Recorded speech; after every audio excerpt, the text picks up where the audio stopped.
Ауа райы ужас.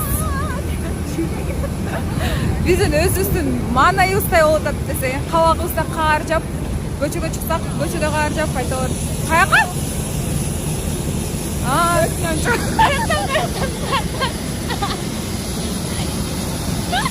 Қырғызстанға келдік. Ассалаумағалейкум. Қалайсыздар, амансыздар? Қазір аэропорттамыз.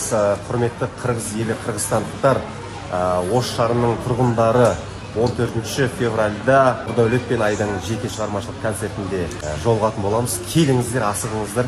Және 15 күні Жалалабадта біз сіздерді күтеміз. Қырғыз еліне келіп қалдық, ұнап жатыр. Негізі бірінші рет келіп жатыр, неге жүректе бірінші рет екен. Осындай әдемі гүлдермен Айдычка қарсы алып жатыр. В общем, қазір мы вылетаем в Ош.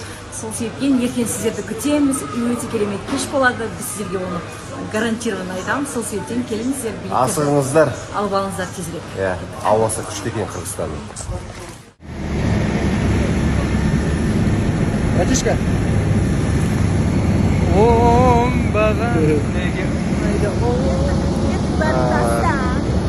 Аэропортқа келдік. Бұйырса Ошқа ұшайын деп отырмыз. Қайсымен ұшады екенбіз? Мынамен ба? Анамен ба? Ақ жол тілеп қойыңыздар. Ай! Короче, самолеттің артынан мінеді екен жақта.